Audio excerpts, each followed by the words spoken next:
Assalamualaikum warahmatullahi wabarakatuh. Pertama-tama, marilah kita panjatkan rasa puja dan puji syukur kehadirat Allah Subhanahu wa Ta'ala yang telah melimpahkan rahmat serta hidayahnya sehingga kita dapat berkumpul dalam keadaan sehat walafiat. Kedua kalinya, sholawat serta salam semoga tetap terlimpah curahkan kepada Nabi besar Muhammad SAW. Ketiga kalinya, saya tak lupa berterima kasih kepada ibu dosen serta teman-teman sekalian yang dapat menyimak video kali ini. Kami dari kelompok 6 akan mempresentasikan makalah yang berjudul Transaksi dalam Ekonomi Islam. Perkenalkan, saya Rofidatul Khairiyah dengan NIM 211105030047 sebagai moderator, serta rekan-rekan saya Muhammad Ainur Ridho dengan NIM 211105030045, Safira Kamalia Ramadhani dengan NIM 211105030048, Afiyah dengan NIM 212105030016, serta Nurul Aini dengan NIM 212105030035 sebagai pemateri.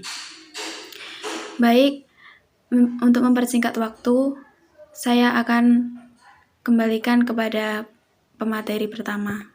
Waktu dan tempat kami persilahkan. Assalamualaikum warahmatullahi wabarakatuh. Perkenalkan, nama saya Muhammad Ainur Ridho dengan NIM 211105030045. Di sini saya akan menjelaskan tentang transaksi syirkah. Pengertian secara bahasa, syirkah berarti al-ikhtiyat, percampuran atau persekutuan dua hal atau lebih, sehingga antara masing-masing sulit dibedakan. Bentuk-bentuk kerjasama syirkah yaitu dibagi menjadi dua. Yang pertama, syirkah amlak, kepemilikan, dan syirkah uqud. Selanjutnya, macam-macam syirkah uqud. Yang pertama, syirkah inan, kerjasama antara dua pihak atau lebih yang masing-masing menyediakan modal. Yang kedua, syirkah mudharabah, kerjasama usaha di mana pihak pertama menyediakan modal dan pihak lainnya menjadi pengelola atau pengusaha. Yang ketiga, syirkah wujud, kerjasama dua pihak untuk membeli sesuatu tanpa modal karena kepercayaan dan kedudukan di mana pemilik barang. Yang keempat atau yang terakhir, syirkah abdan atau amal, kerjasama antara dua pihak atau lebih dalam mengerjakan suatu proyek. Terima kasih, itu saja yang dapat saya sampaikan. Wassalamualaikum warahmatullahi wabarakatuh. Transaksi yang kedua yakni transaksi jual beli. Pengertian transaksi jual beli yakni jual beli adalah saling tukar menukar antara benda dengan harta benda atau harta benda dengan uang ataupun saling memberikan sesuatu kepada pihak lain dengan menerima imbalan terhadap benda tersebut dengan menggunakan transaksi yang didasari saling ridho yang dilakukan secara umum. Menurut istilah atau etimologi jual beli menurut istilah atau etimologi yakni tukar menukar sesuatu dengan sesuatu yang lain, sedangkan menurut bahasa adalah tukar menukar secara mutlak. Berdasarkan pengertian tersebut, maka jual beli adalah tukar menukar apa saja, baik antara barang dengan barang atau barang dengan uang atau uang dengan uang. Selanjutnya, dasar hukum jual beli 1. Al-Quran, yakni yang A. Surat Al-Baqarah ayat 198 dengan arti tidak ada dosa bagimu untuk mencari karunia atau rejeki hasil perniagaan dari Tuhanmu. B.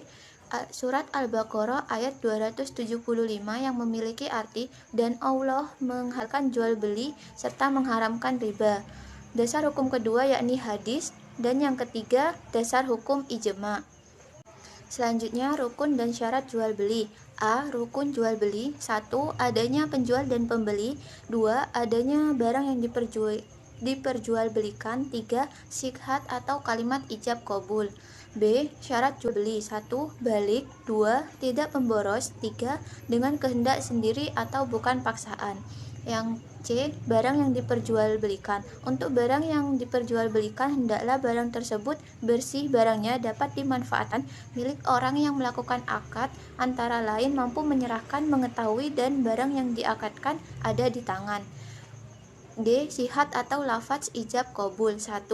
Orang yang mengucapkan telah balik dan berakal. B. 2. Qabul sesuai dengan ijab. 3. Ijab dan qabul dilakukan dalam satu majelis. Lalu selanjutnya macam-macam Transaksi jual beli. Transaksi jual beli dibagi menjadi dua macam. Yang pertama, jual beli syahih. Jual beli sahih yaitu apabila jual beli itu disyariatkan, memenuhi rukun dan syarat yang telah ditentukan, bukan milik orang lain dan tidak bergantung pada hak hiar lagi. Yang kedua, jual beli yang batal atau fasid.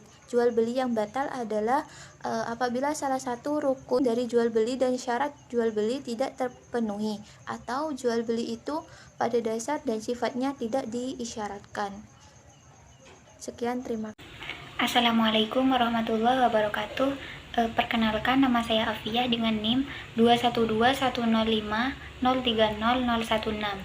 Di sini saya akan menjelaskan tentang transaksi lain-lain.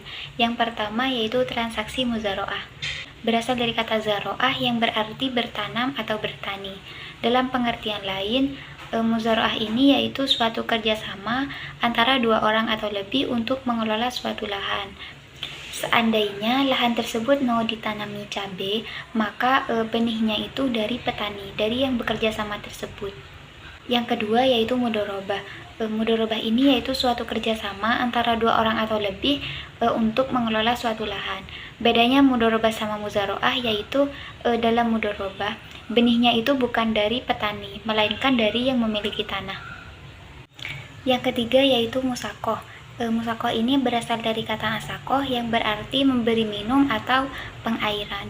Dalam pengertian lain, musakoh ini yaitu suatu kerjasama antara pemilik kebun sama tukang kebun, yang mana pemilik kebun ini mempercayai kepada tukang kebun untuk memelihara kebunnya.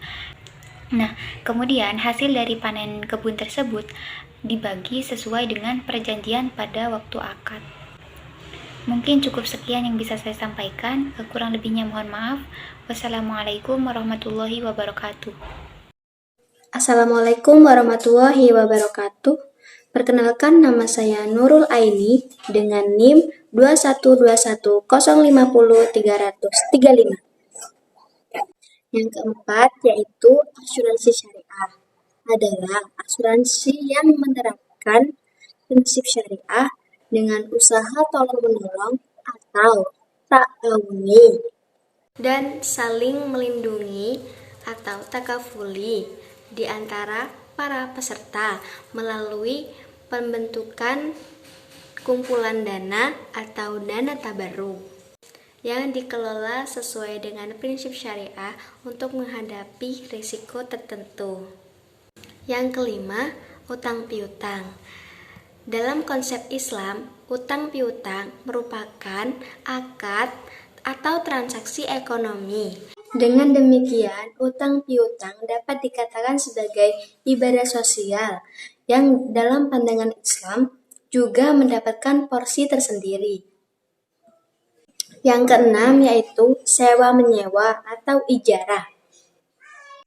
Sewa menyewa atau ijarah yaitu bermakna akad pemindahan hak guna atau manfaat atas suatu barang atau jasa dalam waktu tertentu dengan pembayaran upah sewa atau ujrah tanpa diikuti pemindahan kepemilikan atas barang itu sendiri. Baik, jadi kesimpulan dari makalah yang kami presentasikan yaitu transaksi ekonomi merupakan tindakan yang dilakukan oleh seseorang yang mengakibatkan berkurang maupun bertambahnya harta yang dimilikinya dengan melibatkan lembaga ekonomi untuk melakukan kegiatan ekonomi. Serta muamalah adalah istilah lain dari transaksi dalam sistem perekonomian Islam. Pengertian muamalah sendiri merupakan kegiatan tukar-menukar yang memberi manfaat tertentu atas barang atau sesuatu yang ditukarkan. Tidak terkecuali dalam hal usaha dan permodalan. Keduanya masih termasuk ke dalam kegiatan muamalah. Islam mewajibkan agar setiap transaksi dilandasi dengan niat yang baik dan ikhlas karena Allah Subhanahu wa taala, sehingga terhindar dari segala bentuk penipuan, kecurangan dan penyelewengan.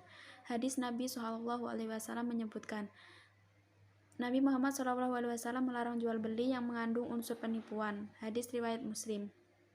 Adat kebiasaan atau urf yang tidak menyimpang dari syara boleh digunakan untuk menentukan batasan atau kriteria-kriteria dalam transaksi. Hadis riwayat Sa'sayuti.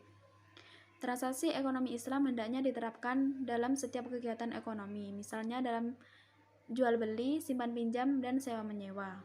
Baik, terima kasih atas perhatiannya. Disampaikan terima kasih. Kami perwakilan dari kelompok 6 memohon maaf yang sebesar-besarnya apabila ada salah kata maupun salah ucap. Sekian dari kami. Wassalamualaikum warahmatullahi wabarakatuh.